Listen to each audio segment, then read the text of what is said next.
속담에 기둥을 치면 보가 온다는 속담이 있더라고요. 기둥은 건물을 지탱하는 축입니다. 우리 교회를 지으면서 특별히 본당을 좀 확 크게 넓게 그렇게 지으려고 꽤나 머리를 썼습니다. 그런데 여러분들이 보시는 대로 우리 교회 정중앙에 이렇게 기둥이 하나 딱 이렇게 버티고 있죠. 제 시각으로 저 뒤에 계신 분들은 잘 안 보여요. 좀 답답하기도 하고 그래서 기둥을 없앨까 그래서 저것 때문에 고민을 건축하면서 한 달은 한 것 같아요. 근데 결국은 저 기둥을 세울 수밖에 없었습니다. 이 안에 기둥이 이렇게 두 개 있죠. 큰 게, 세 개. 왜냐하면 바로 위에가 주차장, 차들이 막 왔다 갔다 하는 주차장이고 그 위에 이 기둥을 축으로 해서 저 위에 5층 건물이 올라서 있어요. 여기만을 생각해서 기둥을 빼는 순간 이 건물 전체가 큰 위험에 처할 수 있기 때문이죠. 기둥이라는 것은 그런 것 같아요. 건물이나 교각 이런 것들을 떠받드는 게 기둥이고, 기둥이 약하면 무너지게 되어 있습니다. 각 가정에서도 가정을 떠받드는 기둥 같은 존재가 있어요. 경상도 시골 마을에 한 여자아이가 소개된 바가 있습니다. 이 아이가 초등학교 3학년인데 엄마가 자기 남편이 사고로 인해서 병원에 눕게 되고 치매를 앓고 또 병수발을 해야 하는 시어머니가 있어서 그런지 가정을 두고 집을 나가버렸습니다.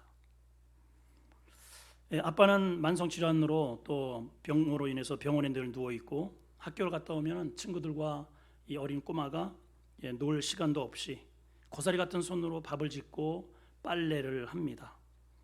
일주일에 한 번 정도 누워있는 아버지를 위해서 반찬을 해서 나르기도 해요. 또 거동이 불편한 할머니를 수발하면서 살아갑니다. 이 어린 꼬마아이가 이 가정의 실질적인 기둥인 셈입니다. 오늘 주님이 가난한 환경 속에서도 믿음을 지켜가고 있는 빌라델비아 교회에게 주시는 축복의 말씀입니다. 12절 말씀을 한번 읽어보겠습니다. 시작. 이기는 자에게는 내 하나님 성전의 기둥이 되게 하리니 그가 결코 다시 나가지 아니하리라. 내 아버지 성전의 기둥이 되게 하리라. 참 이거보다 더 복되고도 축복된 기분 좋은 말이 어디 있겠어요? 빌라델비아 교회에 유독 하나님께서 이러한 극찬을 하셨습니다. 자, 우리 한번 크게 한번 따라합시다. 내가 우리 교회의 기둥이다. 시작. 일부 때보다 인원은 많은데 소리가 좀 더 작은 것 같아요. 다시. 내가 우리 교회의 기둥이다. 한 번 더. 내가 우리 가정의 기둥이다. 말만 이제 그렇게 하면 안 되고 오늘 하나님께서 빌라델비아 교회를 향해서 너희는 내 아버지 나라의 기둥감이야 이렇게 말씀하신 근거가 뭘까? 그 말씀을 통해서 여러분도 우리 교회의 기둥, 이 민족과 또 특별히 오늘 가정의 기둥이 되시기를 축복합니다. 첫째는요, 인내의 말씀을 지킨 자라는 거예요. 자, 10절을 보시면 시작. 네가 나의 인내의 말씀을 지켰은즉 내가 또한 너를 지켜 시험의 때를 면케 하리라. 주님은 빌라델비아 성도를 향해서 칭찬의 말씀을 하시는데 네가 나의 인내의 말씀을 지켰다라고 말씀하십니다. 여러분 왜 말씀을 표현을 하기를 인내의 말씀이라고 하실까요? 꿀송이 같은 말씀도 물론 있지만은 능력의 말씀, 전능의 말씀 뭐 이런 좋은 얘기 놔두고 왜 하필이면 빌라델비아 성도들에게 인내의 말씀이라고 하실까? 왜냐하면 그리스도께서 십자가를 통해서 우리에게 구원의 길을 열어주시기까지 수 없는 인내의 인고가 있었기 때문이에요. 마찬가지로 우리가 예수님을 믿고 나서 우리가 제대로 된 신앙, 기둥감이 되기까지는요 끊임없이 인내하는 인내의 성품 우리에게 필요하다는 것이죠. 그래서 빌라델비아 성도들에게 내가 나의 인내의 말씀을 지켰기 때문에 너는 내 나라의 기둥감이야, 이렇게 말씀을 하신단 말이죠. 빌라델비아 교회 교인들에게 입장에서 보면 가난한 환경을 인내해야 했습니다. 주변에서 얼마나 모함을 하는지 몰라요. 너는 못 살면서 뭘 가가지고 맨날 그렇게 찬양하고 뭐 그렇게 좋아? 그거 다 인내해야 합니다. 또 같은 믿음의 동족들 유대인들로부터 얼마나 핍박이 심한지 몰라요. 또 더군다나 내 마음속에서 내면에서 우러나오는 어둠의 메시지가 있어요. 야, 그렇게 고생하면서 믿음을 지키느니 좀 세상과 적당히 좀 타협하면서 그렇게 살아.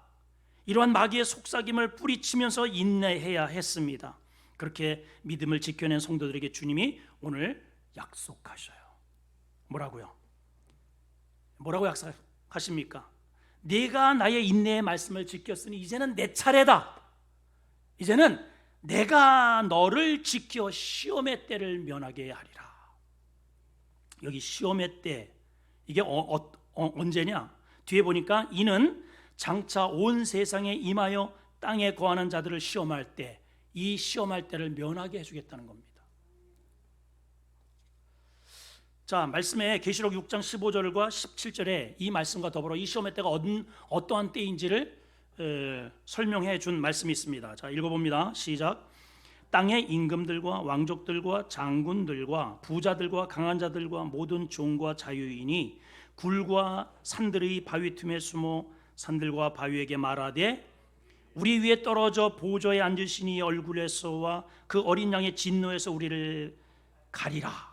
그들의 진노의 큰 날이 이르렀으니 누가 능히 서리요 하더라. 여기 지금 등장하는 인물을 잘 보세요. 임금도 들어있어요. 왕족, 장군, 부자, 강한 자, 자유인, 이 땅에 살면서 부족함이 없는 사람들입니다. 누구한테 뭐 이렇게 손 벌리는 사람들이 아니에요. 떵떵거리며 살았던 사람입니다. 그래서 굳이 인내할 필요가 없어요. 뭐 그런 얘기를 듣고 저런 말을 들으면서 내가 굳이 여기서 앉아서 이 일을 할 이유가 뭐가 있냔 말이에요. 그래서 자유롭게 살았어요. 근데 여러분, 이 사람들이 어떻게 한다고요? 굴과 산들의 바위 틈에 숨어서 산들과 바위에게 얼마나 고통스러우면, 얼마나 두려우면 바위에게 말을 한대요. 우리 위에, 바위야, 우리 위에 떨어져서 차라리 보좌에 앉으신 이의 얼굴에서와 그의 어린 양의 진노로부터 우리를 좀 가려다오. 그 진노의 날이 이르렀을 때 누가 그 앞에 설 수 있겠는가? 여러분, 그때 가서 후회하지 말고 우리 오늘 이 시간 깨닫고 우리가 지금 끊임없이 우리를 유혹하는 수많은 위협으로부터 인내의 신앙을 갖게 되시기를 축복합니다. 여러분, 이 재앙의 날을 이후에 하나님의 말씀을 쉽게 내던지고 인내하지 못하는 이러한 사람들에게 닥칠 그러한 재앙이 뒤에 소개되어 있습니다. 인재앙, 나팔재앙, 대접재앙, 삼중고예요. 여러분, 인이 하나 뗄 때마다 막 이 땅이 뒤집히고 별들이 떨어지고 해가 어두워지고 지구의 3분의 1이 죽어지고, 그게 뗄 때마다 이래가지고 난리가 치더니 그것으로 끝나는 게 아니고 또 나팔이 붑니다. 나팔을 한번 부를 때마다 그냥 세상이 뒤집어져요. 그렇게 7번 또 뒤집어지더니 그것으로 끝나는 게 아니고 대접을 쏟을 때마다 불이 쏟아지고 재앙이 쏟아지고 무적행이 일어나고, 여러분, 여기에서 살아남을 사람이 누가 있겠어요? 여러분, 이 말씀만 읽어도요 소름이 끼치고 끔찍한 재앙이 기다리고 있는 거예요. 그런데 인내의 말씀을 지키는 자에게는 이러한 시험의 때를 면하게 하리라, 이렇게 말씀하셔요. 이게 바로 인내의 신앙을 지켜낸 빌라델비아 교회가 성도들이 받을 상급이라는 것입니다. 여러분, 이 말씀을 들으면서 여러분들에게 긴장감이 오십니까? 예? 좀 긴장감이 오세요? 우리 별로 긴장이 안 돼요. 제가 보더라도 별로 그렇게 긴장하시는 것 같지가 않아요. 왜 그러는가? 이게 종말에 대해서야 오는 거잖아요. 종말. 나는 지금 당장 먹고 사는 게 문제고 지금 지금 당장 지금 돈벌이가 줄어들었고 이 코로나 때문에 사업이 안 되고 지금 당장 먹고 살기 바쁜데, 아니 그거는 이제 종말 때나 주님이 언제 오실지도 모르고, 그래서 실질적으로 나에게 느낌이 잘 안 와. 긴장감도 없어요. 근데 여러분, 오늘 말씀을 좀 다시 한번 좀 보셨으면 좋겠어요. 11절 한번 보십니다. 시작. 내가 속히 오리니 내가 가진 것을 굳게 잡아 아무도 내 멸류관을 빼앗지 못하게 하라. 여기 내가 어떻게 오신다고요? 속히, 타귀스라는 단어입니다. 이거는 신속하게, 재빠르게, 내가 하는 일에 있어서 최우선순위가 이 땅에 다시 오는 일이야, 이 뜻이에요. 주님이 2000년에 이 땅에 오셔서 재림하셨습니다. 아니 저기 공중으로 휴거, 공중으로 올라가셨어요. 그리고 제자들에게, 그 쳐다보는 사람들에게 천사가 일러주죠. 너희가 본 그대로 주님은 오실 거야. 주님은 올라가시자마자 어떤 일을 좀 하고 계시느냐? 요한복음 14장에 보면 내가 너희를 위하여 처소를 예비하러 간다 그랬어요. 지금 주님이 뭐 하고 계시느냐? 이 인내의 신앙을 이렇게 가지고 끝까지 세속화되지 않고 타협하지 않고 믿음을 지켜내는 저와 여러분들의 집을 만들고 계시는 거예요. 지금 이 뚝딱뚝딱 내가 거처할 집을 만드시고, 그 집이 완성되면 볼 것도 없이, 미련 없이 속히 오겠다는 거예요. 내가 속히 오리니. 그러면 이때 속히 올 때에 두 종류가 딱 나타납니다. 주님과 함께 인내의 신앙을 지킨 자는 그 집으로 올라가는 것이고, 그렇지 않은 자는 무적행으로 내려가는 것이고. 그 심판의 때 누가 서리요? 아까 그랬잖아요. 그러므로 여러분, 내가 가진 것을 굳게 잡아 아무도 내 멸류관을 빼앗지 못하게 하라. 마귀는요, 끊임없이 나에게 주어진 이 인내의 신앙을 자꾸만 빼앗으려고 그래요. 너 그만 인내해, 너 그만 참아. 이럴 때는 한번 되는 거야, 한번. 이럴 때는 한번 큰 소리 치고 그냥 끝장 내버려. 이렇게 계속해서 우리에게 분당질을 합니다. 그럴 때에 딱 그것을 인내할 수 있는 그 인내의 신앙에는 하나님께서 하나님 나라의 기둥감으로 골라 놓으시겠다는 거예요. 두 번째는 누구냐? 이기는 자입니다. 이기는 자. 따라합시다. 이기자. 12절에 보면 시작. 이기는 자는 내 하나님 성전의 기둥이 되게 하리니 그가 결단코 다시 나가지 아니하리라. 여기까지. 참 본문에 놀라운 말씀이 기록이 되어 있습니다. 천국을 지탱하고 있는 기둥, 그 소재에 대한 말씀인데, 천국을 지탱하고 있는 기둥이 누구냐? 이기는 자로 삼으시겠다는 거예요. 이기는 자. 이기는 자는 내 하나님 성전의 기둥이 되게 하리라. 여기 내 하나님 성전이란 궁극적으로 천상의 교회를 말하죠. 그러면 현재적으로는 하나님이 임재하시는 이 교회를 말합니다. 이 교회의 기둥을 누구로 삼느냐? 이기는 자래요. 천상의 교회의 기둥감을 누구로 삼느냐? 이기는 자를 골라서 기둥을 세우시겠다는 겁니다. 자, 그러면 이기는 자니까 그러면 싸움꾼이냐? 싸움 잘하는 사람이냐? 말 잘하고 경험 많고 처세술에 능하고 이런 세상적인 방법으로, 여러분 그런 방법이 아니고 여기에서 이기는 무기는 뭐냐 하면 따라합니다. 오직 믿음으로 이기는 거예요. 이 말로 이기는 게 아니고 위협으로 이기는 게 아니라 믿음으로 이기는 자, 말씀으로 이기는 자를 하나님께서 성전의 기둥감을 삼으시겠다는 겁니다. 자, 믿음으로 이기려면 우리 성도들이 꼭 해야 할 게 있어요. 믿음으로 이기려면 철저하게 내가 부인이 되어야 됩니다. 남편 말고 부인이 되세요. 부인이. 나를 부인해야 됩니다. 십자가를 져야 된다는 거예요. 마귀는 가능하면 십자가를 지지 못하도록 만들어요. 마귀는 우리의 속성을 너무 잘 알기 때문에 자꾸만 우리의 그 마음을 자꾸만 이렇게 건드립니다. 야, 넌 자존심도 없어? 네가 뭘 잘못했길래 지금까지 이렇게 열심히 했는데 네가 저런 말을 듣고 네가 그 자리에 있을래? 아유, 야야, 꼴사 나와서 그 말은 너 무시하는 거잖아. 그만두어, 때려쳐. 나 같으면 그만두겠다.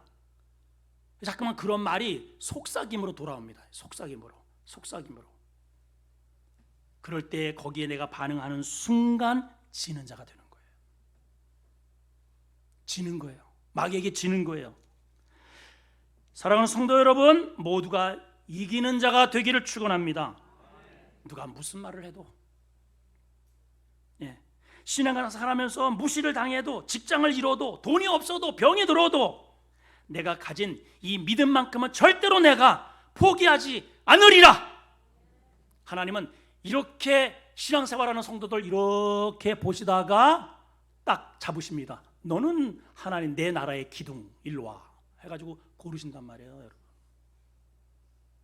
그게 기둥감이라는 거예요. 기둥. 이런 사람은 결코 다시 나가지 않으리라. 다시는 왔다 갔다 하지 않는다는 거예요. 신앙생활이 왔다 갔다 하지 않으리라. 다시는 하나님의 성전에서 밀려나는 일이 없으리라. 확실한 하나님 나라의 기둥이다, 이 말이죠. 여러분, 기둥은 움직이면 안 돼요. 다른 건 몰라요. 다른 거 인테리어는 이렇게 뗐다 붙였다 할 수 있어요. 그러나 기둥은 움직이면 안 됩니다. 기둥은 금이 가도 안 돼요. 세 번째는 이렇게 기둥으로 된 그 사람에게 하나님께서 이름을 새기시겠답니다. 이름. 12절 중반서부터 읽어봅니다. 내가서부터 시작. 내가 하나님의 이름과 하나님의 성 곧 하늘에서 내 아버지께로부터 내려온 새 예루살렘의 이름과 나의 새 이름을 그 위에 기록하리라. 세 가지의 이름이 소개되어 있죠. 어떤 이름? 하나님의 이름, 새 예루살렘의 이름, 나의 새 이름. 여기 나는 예수님이죠. 이름을 새기시겠다는 거예요. 이름. 자, 첫째는 하나님의 이름을 새기시겠대요. 이기는 자에게 기둥을 이렇게 딱 세워놓으시고, 그게 여러분입니다. 여러분. 저와 여러분을 기둥을 딱 세워놓으시고 거기에 이름을 새기시는데, 첫 번째는 하나님의 이름을 새기시겠다는 거예요. 이게 무슨 뜻일까요? 너는 내 거야, 이 뜻이에요. 하나님이 너는 확실히 내 사람이야, 내 자녀야, 이렇게 하나님께서 소유, 하나님의 공식적인 그러한 입장을, 하나님의 소유라고 하는 것들을 입증하는 표식으로 우리 이마에 딱 새겨주시겠다는 거예요. 근데 여러분, 반면에 하나님의 이름이 새겨지지 않으면 누가 새길까요? 마귀가 다가옵니다. 그리고 너 손 좀 내봐봐. 이렇게 손 내면 여기다가 6을 갖다가 딱 새겨버려요. 짐승의 표식입니다. 우리가 인내하며 믿음으로 살아야 할 이유가 바로 여기 있는 거예요. 오늘 어버이 주일이잖아요. 가장 큰 효도가 뭐냐? 자식이. 그 어버이 돌아가시기 전에 반드시 그 이마에 하나님의 이름이 딱 새겨지게 해야 합니다, 여러분. 그보다 더 큰 효도는 없어요. 이 땅에서 아무리 풍요롭게, 세상에서, 이 세상의 임금이 누구냐면 마귀라 그랬어요. 그 마귀가 심지어는 예수님이 딱 공식적인 일을 하시려고 딱 나타나셨더니 마귀가 같이 등장해서 마귀가 이런 요구를 합니다. 너 배고프니? 돌로 떡 해먹어. 다시 말하면 너희의 배고픔을 채우기 위해서 수단과 방법을 가리지 마, 이 뜻이에요.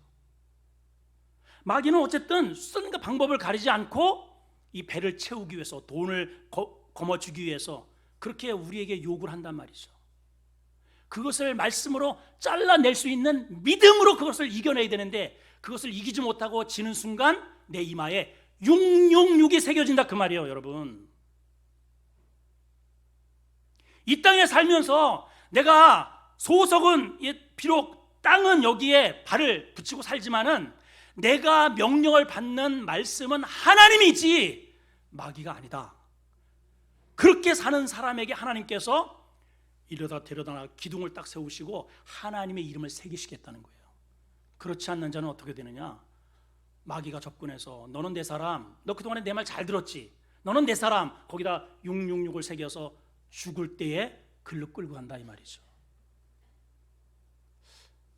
많은 경우에 있어서 이런 이야기를 제가 듣습니다. 좀 신앙생활 좀 하세요. 예전에 교회 다니셨 때문에 학교 다닐 때 우리 시댁이요 너무 불교라 지금은 엄두도 못 냅니다. 목사님, 우리 시모모 다 돌아가시면 그때 제가 교회 나오겠습니다. 자, 이거를 한번 여러분 잘 완미닝 한번 해보세요. 묵상을 한번 해보세요. 무슨 얘기입니까? 우리 시아버지 시어머니 666 표시 딱 해가지고 지옥 딱 보내놓고 그리고 나 제가 교회 나오겠습니다, 이런 뜻이잖아요. 아니, 세상에 이보다 더 불효막급한 일이 세상에 어디 있겠어요? 여러분, 부모님이 지금 돌아가시기를 기다리고 계시나요? 여러분, 영적인 눈이 좀 열리셔야 됩니다. 우리가 이렇게 사는 날 동안 마귀는 틈틈이 내게 접근해서, 야, 손 좀 내밀어봐. 야, 내가 이거 줄게. 손 좀 내밀어. 내가 너한테 이거 좀 지어줄 테니까 손 좀 내밀어봐. 이거 내가 잡고 있는 동안에 나도 모르게 여기다가 자기의 표식을 딱 새겨버리면 어떻게 하시려냐, 어떻게 해요? 그러나 빌라델비아 성도들은 그것과 타협하지 않고, 비록 굶어 죽으면 죽었지 내가 너의 지시대로는 살 수는 없다, 그런 모욕을 당하면서 인내의 신앙을 지켜서 이겨낸 빌라델비아 교회 성도들이기에 하나님께서 내가 나의 이름을 너에게 새기리라. 여러분, 이 주인공이 되기를 축복합니다. 두 번째는요, 새 예루살렘의 이름을 새기시겠대요. 새 예루살렘. 여러분, 예루살렘이 뭐예요? 이 땅에 하나님이 임재하셨던, 하나님을 만났던 처소가 예루살렘이에요. 예루살렘, 예루살렘, 그 거룩한 성아. 여기는요, 지금도 마찬가지입니다. 구약시대는 더더군다나 예루살렘의 하나님의 그 성전은 로마가 이 나라를 전부 다 정복을 했는데도 그 예루살렘 성, 하나님의 성전 안에는 절대로 못 들어갑니다. 여러분, 거기 들어갔다가는 죽어요. 지금도 이방인의 뜰이라고 해가지고 딱 이렇게 금이 거기 있고, 이방인들은 거기까지는 옵니다. 그런데 그 선을 넘었다가는 죽어요. 유대인들이 율법으로 그냥 돌로 쳐 죽여버립니다. 그런데 실제로 하나님께서는 이 성은 오직 구원받은 자만 들어오도록 구별된 성이 예루살렘이에요. 아무나 못 들어갑니다. 완벽하게 구별된 곳이고 성스러운 곳이고 하나님의 영이 임재하셔서 다스리고 통치하는 곳이 예루살렘입니다. 여러분, 그래서 제사장들이 거룩한 옷을 입고 그곳에 들어갈 때는 정결하게 목욕 재개를 하고 부부관계도 하지 않고 그곳에 들어서 하나님을 만날 때 전율이 흘러요. 전율이.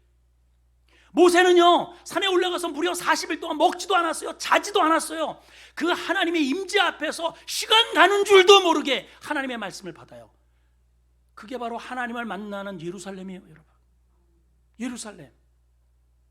내려오는데요, 얼마나 이 얼굴에서 광채가 나는지 수건을 가렸다 그랬어요. 여러분, 그것도 하나님을 정통으로 본 것도 아닙니다. 하나님의 뒷모습만 봤는데도 그래요.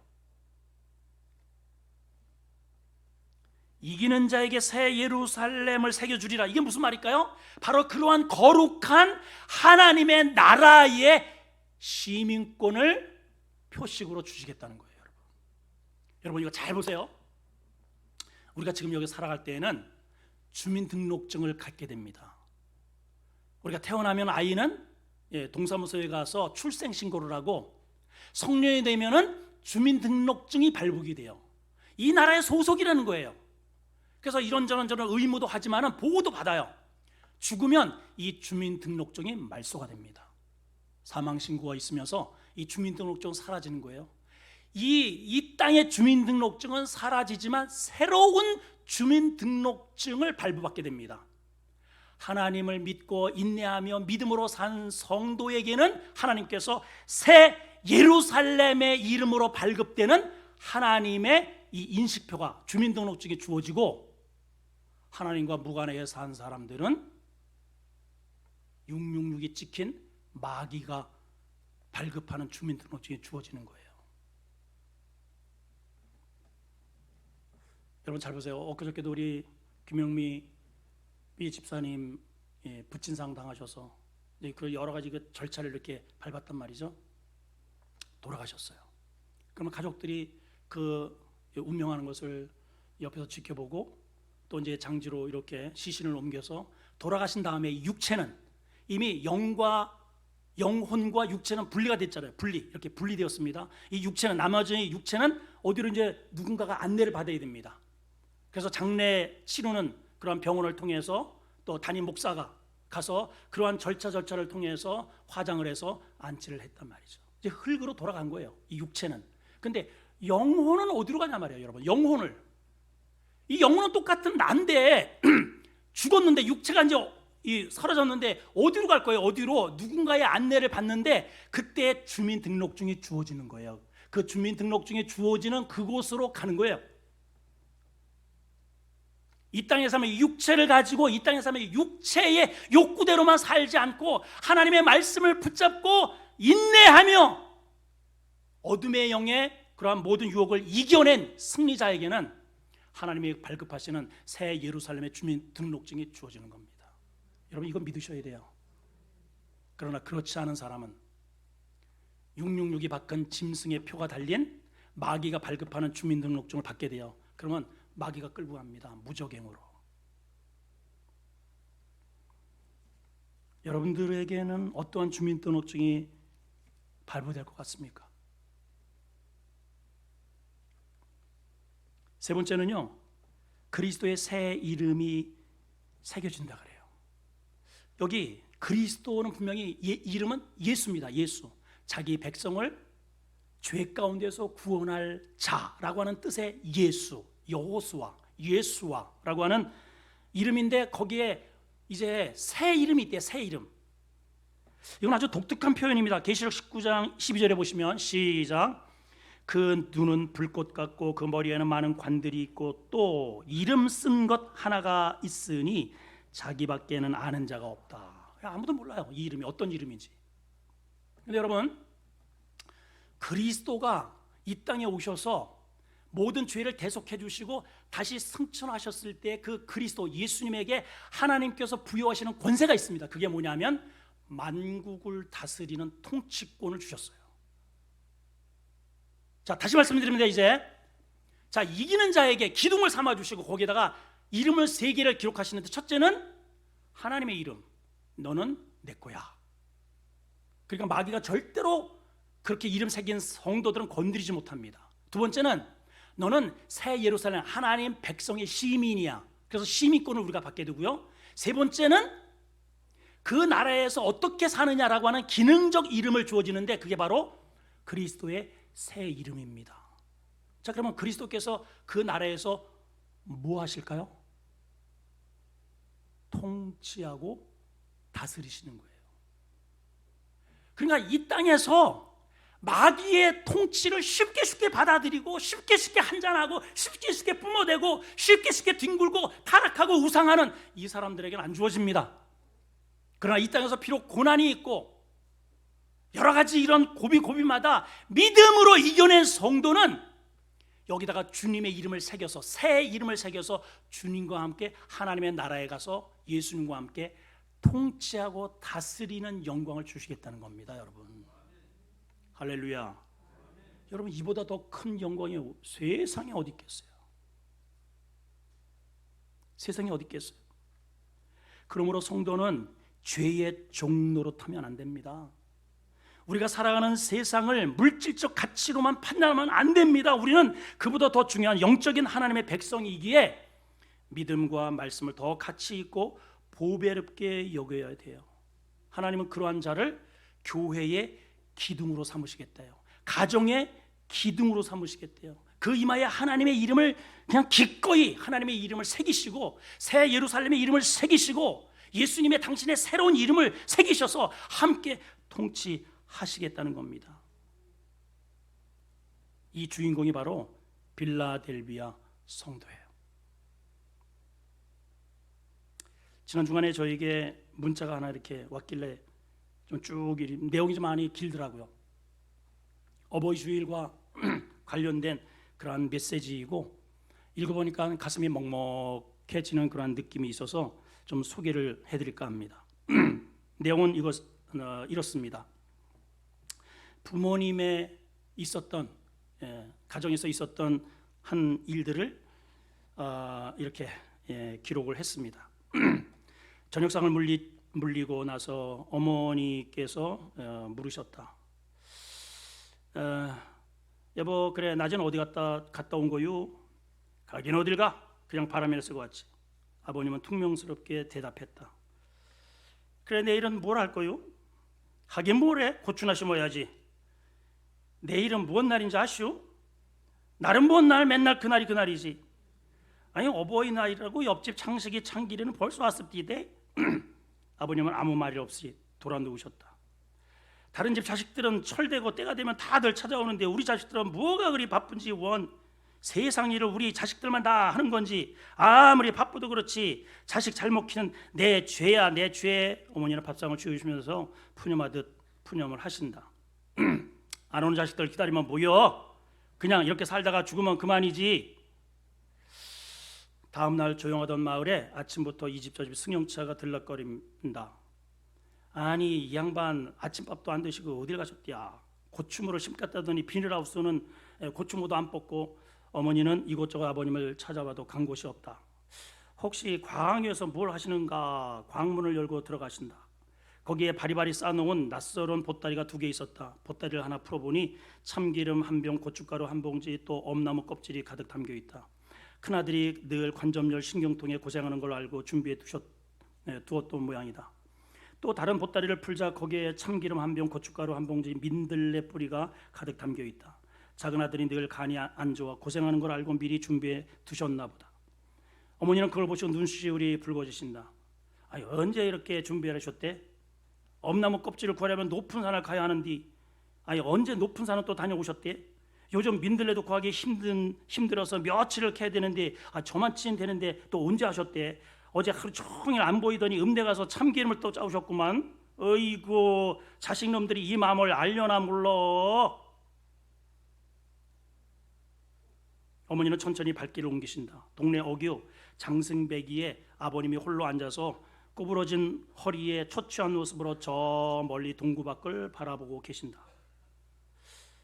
어머니는 아버님의 마음을 잘 알기에 시치미를 뚝 떼고 말을 건넨다. 아니 여기서 뭐라요? 고추는 안 뽑고? 아니 청승 떨지 말고 어서 갑시다. 작년에도 안 오는 자식놈들이 금년에 오겠소? 아이고 오늘 날씨는 왜 이런겨? 어서 가서 아침 먹고 고추나 뽑시다. 아버님은 말없이 따라오시면서 자꾸 동네 어귀만 바라보신다. 오늘 어버이날이니 우리 둘이 씨암탉이나 잡아 먹읍시다. 까짓 거 아끼면 뭐라요? 자식 복도 없는디. 앞진 밥상을 차리면서 아침상을 마주하고 한술 뛰려는데 밖이 시끄럽다. 아부이 어무이 하면서 제너머 막내딸과 사위가 들이닥쳤다. 어렸을 때 소아마비를 앓다 다리를 심하게 저는 딸이라 늘 구박만 주었던 딸인데 사위랑 함께 땀을 뻘뻘 흘리며 헐레벌떡 들어온 것이다. 아니 제 몸 하나 잘 가꾸지 못하는 네가 어떻게 왔소? 어머니 아부이 오늘 어부이 날이라 왔소. 아부이 좋아하는 쑥 버무리떡 해가지고 왔어. 그러면서 아직 따끈따끈한 쑥 버무리떡을 내놓는 것이 아닌가. 소아마비로 인해 딸이 몹시 성치 않아 몇 년 전 한쪽 다리가 불구인 사위를 얻어 시집을 보냈던 딸이었다.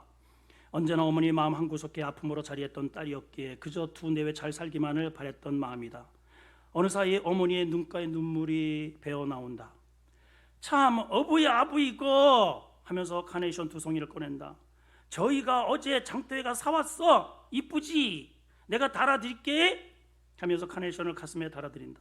아부이 어머니 오래 살아 알았지? 죽으면 안 돼 알았지? 그래 알았다. 오래 살아마. 너희도 행복하게 잘 살아. 공부 많이 시킨 두 놈은 보이지도 않는데 구박덩어리였던 내가 우리 집 기둥이구나. 박서방 정말 고맙네. 이런 내용이에요.